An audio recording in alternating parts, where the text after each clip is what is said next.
तो जैसा कि हमने पिछले एपिसोड में देखा था कि फर्स्ट मैच जो कि हुआ था थॉर और लूबू के बीच में, उसमें थॉर जीत गया था और लूबू हार गया था। फिर जो सेकंड मैच हुआ था वो हुआ था जूस और एडम के बीच में, इसमें जूस जीत गया था और एडम हार गया था। तो इस वक्त स्कोर हो रहा है कि गॉड्स 2 बैटल जीत चुके हैं और ह्यूमंस 0 बैटल जीत चुके हैं। तो तीसरे फाइट में जाने वाले हैं पोसाइडन और उसके अगेंस्ट खड़ा होने वाला है ससाकी क्योजिरो। तो फिर शुरुआत में हमें दिखाते हैं कि ससाकी क्योजिरो की जो वुलाड़ होती है वो होती है वैल्करी हिश। फिर हमें अगले सीन में दिखाते हैं कि पूरा अरीना को ये लोगों ने चेंज कर दिया होता है और उसे पानी से भर दिया होता है। और तब सब गॉड्स लोग कंफ्यूज हो गए होते हैं। वो कहते हैं अरे यहाँ पे ओशन क्यों बना दिया है। और तभी सबको स्ट्राइक होता है कि अगला फाइटर डेफिनेटली पोसाइडन होने वाला है। और तब पोसाइडन की एंट्री होती है। जैसे ही पोसाइडन की एंट्री होती है वैसे ही पूरे एरिया में पानी अपने आप सेपरेट हो जाता है और पोसाइडन चल चल के स्टेडियम के पास आता है। और पोसाइडन को देख के सारे गॉड्स खुश हो जाते हैं और कहते हैं कि तीसरा फाइट भी हम डेफिनेटली जीतने वाले हैं। लेकिन तभी पोसाइडन अपना खतरनाक लुक उन्हें देता है और सबके सब चुप हो जाते हैं। और तब एंट्री होती है ह्यूमंस के साइड से ससाकी क्योजिरो की, जो एक नाव में आता है। और एंकर कहता है कि ससाकी क्योजिरो ने अपनी जिंदगी में कभी भी कोई फाइट नहीं जीती है, लेकिन वो हमेशा अपने आप को इम्प्रूव करता रहा है। और ससाकी क्योजिरो है हिस्ट्री का सबसे बड़ा लूजर। और फिर ससाकी क्योजिरो को देख के सारे ह्यूमंस टेंशन में आ जाते हैं। वो कहते हैं अरे यार ये बूढ़ा आदमी हमें कहां से जिताएगा, और इसका तो टाइटल ही है द हिस्ट्रीज बिगेस्ट लूजर, तो ये कैसे जीतेगा यार। ऐसे बोल के सब लोग थोड़े उदास हो जाते हैं। और तब हमें वो लोग ससाकी क्योजिरो के सारे ओपोनेंट्स को दिखाते हैं। यहाँ पे मियामोटो मुसाशी तक होता है और उसका बेटा ससाकी को बुरी बातें बोल रहा होता है। वो कहता है कि मियामोटो मुसाशी ससाकी से ज्यादा अच्छा है, तो इसीलिए यहाँ पे ससाकी को नहीं मियामोटो मुसाशी को होना चाहिए था लड़ने के लिए। इन दोनों के नाम लेते लेते मेरी वाट लग रही है, इनके नाम बड़े ही कंफ्यूजिंग है। और तभी ही ससाकी क्योजिरो अपना स्वॉर्ड निकालता है और वो उसे जमीन पे टैप करता है। जैसे ही वो ऐसा करता है तो पानी का रिपल हर जगह निकल जाता है। तो ये देख के सब लोग शॉक हो जाते हैं। और तभी मियामोटो मुसाशी कहता है कि ससाकी क्योजिरो नंबर 1 है अंडर द सन। इसने वो अचीव कर लिया है जो कि हर एक स्वॉर्ड्समैन अचीव करना चाहता था, लेकिन कोई कभी कर नहीं पाया। अगर वीडियो में मजा आ रहा है तो सब्सक्राइब करो यार, हम लोग 50,000 सब्सक्राइबर्स तक पहुंचने वाले हैं, तो कर लो यार सब्सक्राइब। और फिर तब पोसाइडन और ससाकी क्योजिरो इनकी फाइट स्टार्ट हो जाती है। लेकिन तभी पोसाइडन और ससाकी दोनों ही खड़े रहते हैं अपने जगह पे, कोई भी एक भी अटैक नहीं करता है। तब एरिस बोलता है कि शायद दोनों ही खड़े हैं इसलिए ताकि सामने वाला बंदा पहले अटैक करे और फिर उसके बाद वो लोग अटैक करे। तो हर्मिस हंस के बोलता है कि पोसाइडन ऐसा बिल्कुल भी नहीं है। पोसाइडन के सामने अगर कोई आ गया तो वो उसे तुरंत खत्म कर देगा। फिर हमें अगले सीन में दिखाते हैं कि ससाकी भाग के जाता है पोसाइडन पे अटैक करने के लिए और ऑन द स्पॉट पोसाइडन उसे खत्म कर देता है। तो इसका ये मतलब है कि फाइट खत्म हो गई? वेल नहीं, क्योंकि असल में ससाकी क्योजिरो सिर्फ इस चीज को इमेजिन कर रहा होता है। वो अपने दिमाग में हर एक पॉसिबिलिटी लेके आता है कि वो कैसे अटैक करेगा पोसाइडन को और पोसाइडन उसके ऊपर कैसे रिस्पॉन्ड करेगा। वो अपने दिमाग में ही पोसाइडन से लड़ता रहता है। क्योजिरो ने अपने दिमाग में ही कम से कम हजारों बार पोसाइडन से लड़ लिया रहता है यहाँ पे। और तभी हमें बर्नहिल्डे पोसाइडन का बैक स्टोरी सुनाती है, जहाँ पे वो बताती है कि जैसे 13 वैल्करीज है वैसे ही 13 गॉड्स भी थे, लेकिन इस वक्त हमें सिर्फ 12 गॉड्स के बारे में पता है, क्योंकि जो 13th गॉड था उसका नाम था एडोमस, जो जूस के फाइनल फॉर्म का भी नाम है। और ये बंदा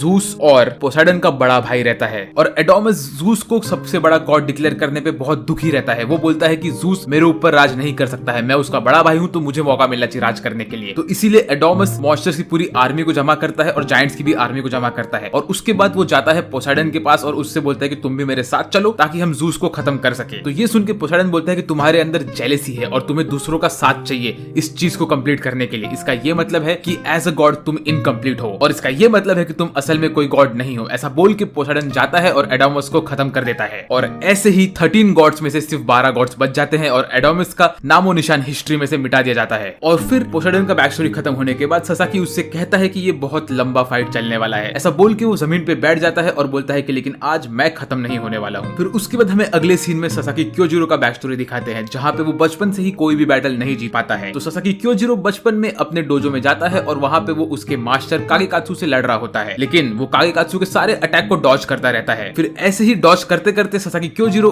बीच में आके बोलता है कि सर मैं गिव अप करता हूँ। उसके बाद वहाँ पे और बड़े बड़े मास्टर्स आते हैं। ससाकी उनसे बात करता है और सॉरी बोल के वहाँ से निकल जाता है। फिर वो जंगल में बैठ के मास्टर कागेकात्सु के साथ हुआ बैटल को अपने दिमाग में घुमाता रहता है और वो सोचता रहता है कि वो कैसे मास्टर कागेकात्सु को हरा सकता है, वो क्या वेज में उन्हें हरा सकता है। और ऐसे ही वो अपने दिमाग में मास्टर कागेकात्सु से हजारों बार लड़ता है। और फिर वो जंगल में रह के जंगल के जानवरों के साथ घूमता घूमते घूमते उनसे कोशिश कर करके वो सीखता है कि कैसे अपनी ट्रेनिंग में पूरी करूं। फिर 6 महीने बाद क्योजिरो वापस से अपने डोजो में जाता है और मास्टर काइकात्सु के सामने खड़ा होता है और बोलता है कि मुझे मेन मास्टर से लड़ना है। तो ये सुन के मास्टर काइकात्सु थोड़ा भड़क जाता है क्योजिरो के ऊपर और वो अटैक करने जाता है, लेकिन अगले ही अटैक में क्योजिरो उन्हें आधे में काट देता है। लेकिन असल में क्योजिरो ने मास्टर को नहीं काटा होता है, मास्टर ने सिर्फ ये चीज को इमेजिन किया होता है और वो वहीं पे हार मान लेता है क्योजिरो से। और तभी वहां का मेन मास्टर भी आता है और फिर मेन मास्टर क्योजिरो के ऊपर अटैक करने के लिए रेडी होता है और क्योजिरो उसके अटैक को समझ के उससे कहता है कि अब मैं यहाँ से निकल रहा हूँ। उसके बाद बहुत सालों बाद क्योजिरो अपने घर में लकड़ी काट रहा होता है और तभी मास्टर वहां पे आते हैं और वो उससे बोलते हैं क्योजिरो बहुत टाइम हो गया तुमसे मिले हुए। तो क्योजिरो बोलता है जी सर। ऐसा बोल के वो मास्टर को अपने घर में लेके जाता है। तब मास्टर बोलते हैं कि इस वक्त तो मेरे आंखों की रोशनी चली गई है इसलिए मैं कुछ देख नहीं सकता हूँ, लेकिन तुम्हारे घर में घुसने के बाद मुझे डेफिनेटली ये फील आ रहा है कि तुमने हजारों लोगों से हजारों करोड़ों बार फाइट्स किए हैं अपने दिमाग में और तुमने उन सबको हरा दिया है। ऐसा बोल के वो उसके रूम में अंदर ही अंदर जाते रहते हैं और तब वो एक ऐसे दीवार के पास पहुंचते हैं जहाँ पे वहाँ पे मास्टर का खुद का नाम लिखा होता है। तब मास्टर बोलता है कि अच्छा तो तुमने मुझे भी अपने दिमाग में हरा दिया है, तुम तो बहुत आगे बढ़ चुके हो क्योजिरो। उसके बाद क्योजिरो वहां से निकल के अपने जर्नी पे निकलता है। वो बहुत सारे डोजोस में जाता है और वहां के मास्टर से हार जाता है और फिर उनसे अपने मन में लड़ता रहता है और खुद को ट्रेन करता रहता है। यहाँ तक कि क्योजिरो बहुत सारे स्वॉर्ड सेंट से भी मिलता है और उनसे भी हारने के बाद उनकी टेक्निक को अपने दिमाग में बैठा के उनसे लड़ता रहता है। फिर उसके बाद क्योजिरो का बैक स्टोरी खत्म हो जाता है और फिर क्योजिरो खड़ा होकर बोलता है कि चलो ये एक ऐसा फाइट है जिससे मैं भाग नहीं सकता हूँ, मुझे इस फाइट को यहाँ पे ही खत्म करना पड़ेगा। ऐसा बोल के क्योजिरो खड़ा होता है और उसके कटाना को बाहर निकाल के भाग के जाता है पोसाइडन के ऊपर हमला करने के लिए। तो वो एक सिंपल स्ट्राइक करके पोसाइडन का पूरा दिमाग उस स्ट्राइक पे अटका देता है और तभी ही उसके कटाना को ट्विस्ट करता है और एक रिवर्स स्ट्राइक मारता है। ये स्ट्राइक से पोसाइडन बच तो जाता है, लेकिन पोसाइडन तभी समझ जाता है कि क्योजिरो कोई छोटा मोटा इंसान नहीं है, क्योंकि वो क्योजिरो को आंखों में देखने लगता है। और तभी हमें मालूम पड़ता है कि क्योजिरो ने ये सेम अटैक मियामोटो मुसाशी के ऊपर भी किया रहता है और उसी वजह से मियामोटो मुसाशी के राइट आंख पे वो चोट आ गई होती है। और तभी हमें मालूम पड़ता है कि जो क्योजिरो के हाथ में ब्लेड रहता है उसके अंदर हिस्ट होती है, जो कि होती है 13 में से एक वैल्करी, और उसने अपना वुलेंडर एबिलिटी यूज करके ये ब्लेड बन गई होती है। और तभी पोसाइडन चल के क्योजिरो के पास जाता है और ये देख के सब लोग हैरान हो जाते हैं। वो कहते हैं कि पोसाइडन खुद किसी के पास चल के जा रहा है अटैक करने के लिए, ये तो इम्पॉसिबल है। और पोसाइडन अटैक करना स्टार्ट करता है और क्योजिरो इस सारे के सारे अटैक्स डॉज करता रहता है। तब गोल बोलती है लगता है क्योजिरो इन सब अटैक्स को देख पा रहा है, लेकिन तभी ही बर्नहिल्डे बोलती है कि क्योजिरो इन अटैक्स को देख नहीं पा रहा है, वो इन सारे अटैक्स को पहले ही एक्सपीरियंस कर चुका है अपने दिमाग में, इसीलिए उसे पता है कि कभी कौन सा अटैक आने वाला है और वो कैसे डॉज कर पा रहा है उसे। और तभी ही बर्नहिल्ड बताती है कि जैसे कि एडम था जिसके पास एबिलिटी था कि वो कोई भी अटैक को कॉपी कर सकता है, वैसे क्योजिरो के पास एबिलिटी है कि वो कोई भी अटैक को पहले ही प्रेडिक्ट कर सकता है। और तभी ही पोसाइडन अपनी जगह पे खड़ा होता है और वो सेम सिटी बजाने लगता है जो उसने उसके भाई एडमोसस को मारने के लिए बजाई रहती है। और ये सिटी बजाने के बाद पोसाइडन का स्पीड एकदम से इंक्रीज हो जाता है और क्योजिरो प्रेडिक्ट नहीं कर पाता है उसके स्पीड को, और पोसाइडन आके क्योजिरो का पेट फाड़ देता है। और फिर पोसाइडन हंस के बोलता है कि तुम तो एक नाकामयाब क्लाउन हो। तो अब मैं आपसे वही सेम क्वेश्चन पूछने वाला हूँ, आप लोग को क्या लगता है ये फाइट में कौन जीतेगा? क्या पोसाइडन जीतेगा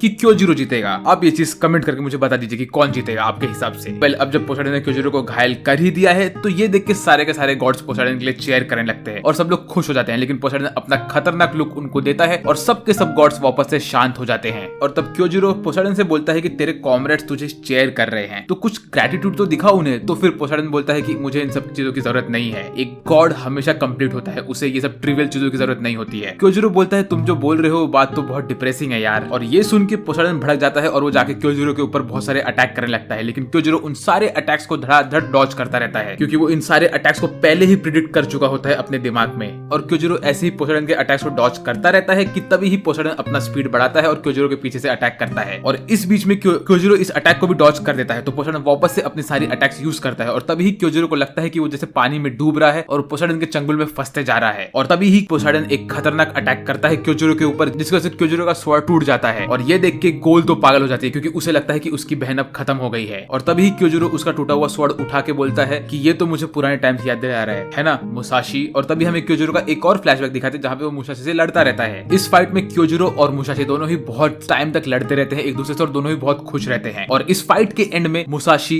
जीत जाता है और क्योजिरो हार जाता है, लेकिन एंड तक दोनों के दोनों स्माइल करते रहते हैं और इस फाइट का पूरा मजा लेते रहते हैं। और वो दोनों कहते हैं कि ये हमारी जिंदगी का सबसे खूबसूरत टाइम है। अब मालूम पड़ा कि क्योजिरो असल में कैसे खत्म हुआ रहता है, उसे मुसाशी ने मारा होता है। और तभी क्योजिरो का बैक स्टोरी खत्म होता है और क्योजिरो घूम के जाता है और वो उसके टूटे हुए स्वॉर्ड को उठाता है और दोनों टूटे हुए स्वॉर्ड को अपने हाथ में पकड़ के वो बोलता है कि अब मैं मेरा अल्टीमेट एबिलिटी यूज करने वाला हूँ। ऐसा बोलने के बाद वो दोनों ही स्वॉर्ड्स ग्रीन होकर चमकने लगते हैं और तब दोनों के दोनों टूटे हुए स्वॉर्ड्स दोनों के दोनों पक्के स्वॉर्ड्स में कन्वर्ट हो जाते हैं। तो और तब हमें मालूम पड़ता है कि ऐसा क्यों हुआ, क्योंकि हिस्ट जो वैल्करी होती है उसके अंदर 2 पर्सनैलिटी होती है, तो दोनों की दोनों पर्सनैलिटी स्प्लिट हो जाती है और दोनों की दोनों पर्सनैलिटी एक एक स्वॉर्ड के अंदर आ जाती है। इस वजह से वो लोग खत्म नहीं हुए थे। और इसके बाद क्योजिरो चढ़ जाता है पोसाइडन के ऊपर उस पर अटैक करने के लिए। और इन सारे अटैक्स में क्योजिरो वो सारे के सारे अटैक्स यूज करता है जो कि उसने उसके ओपोनेंट से जिंदगी भर खाए हुए होते हैं। उसमें मुसाशी के अटैक्स होते हैं, स्वॉर्ड सेंट के अटैक होते हैं, यहाँ तक कि उसके मेन मास्टर के भी अटैक होते हैं। वो सबके अटैक्स यूज करता है पोसाइडन के ऊपर और वो अपनी सारी नॉलेज और सारी ट्रेनिंग को यूज करता रहता है इस फाइट में। और ऐसे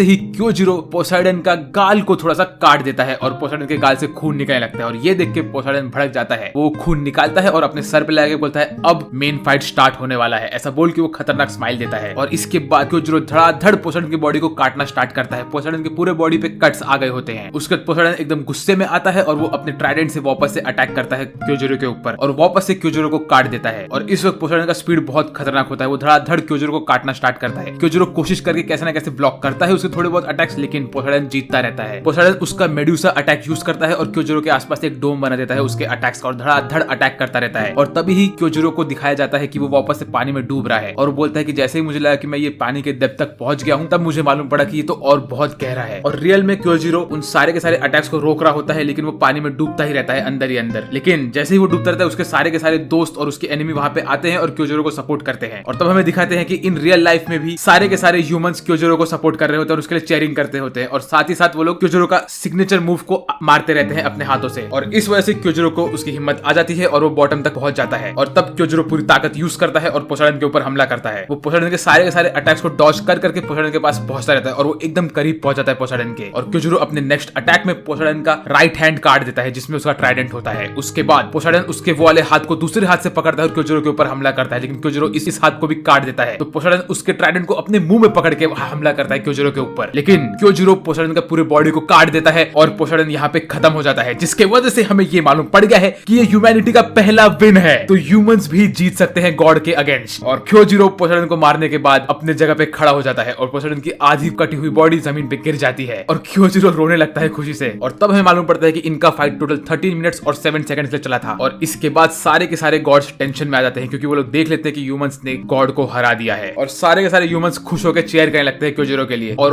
ओडिन का तो दिमाग खराब हो जाता है, वो अपने सीट को ही तोड़ देता है। लेकिन इसके बाद क्योजिरो खुशी खुशी आगे बढ़ता है निकलने के लिए, लेकिन तभी ही वो बेहोश होकर गिरने लगा है। और तभी हिस्ट वापस से अपने वैल्करी फॉर्म में आती है और वो क्योजिरो को पकड़ के रोक लेती है। उसके बाद हिस्ट क्योजिरो को लेके जाती है आगे की तरफ और उसे सेफ्टी में लेके जाती है। तब हमें अगले सीन में दिखाते हैं कि गॉड्स अपने रूम में बैठे हुए रहते हैं। वहां पे शिवा, लोकी, जूस और ऐसे बाकी सारे गॉड्स बैठे हुए रहते हैं और वो लोग डिस्कस करते हैं कि अब नेक्स्ट उनको क्या करना चाहिए। तो तब शिवा बोलते हैं कि उन्हें नेक्स्ट फाइट में जाना है, लेकिन तभी जूस बोलते हैं कि प्लीज नेक्स्ट फाइट एक ग्रीक गॉड को करने दो क्योंकि हमें अपने ग्रीक गॉड के खत्म होने का बदला लेना है। तो शिवा बोलते हैं अच्छा ठीक है, ये बात तो मैं समझ सकता हूँ। और तब जूस बोलता है कि अगला फाइट बहुत खतरनाक होने वाला है, बर्नहिल तुम बच के रहना बेटी। ऐसा बोलने के बाद हमें अगले सीन में दिखाते हैं कि फोर्थ फाइट स्टार्ट होने वाला है, जिसके स्टार्टिंग में ही वो लोग पूरे अरीना को चेंज कर देते हैं और वो लोग डालते हैं 19th सेंचुरी के लंदन वाले एरिया को पूरे अरीना में, क्योंकि ह्यूमंस वाले फाइटर ने रिक्वेस्ट किया होता है इसका और गॉड्स वाले फाइटर ने एक्सेप्ट कर लिया होता है इस रिक्वेस्ट को। और तब एंट्री होती है मेरे फेवरेट फाइटर की, जो की है जैक द रीपर। ये फाइट मेरा सबसे फेवरेट है पूरे एनिमे में। और जब मैं ये मांगा में रीड कर रहा था, आप लोगों को मैं बता नहीं सकता मैं कितना खुश था।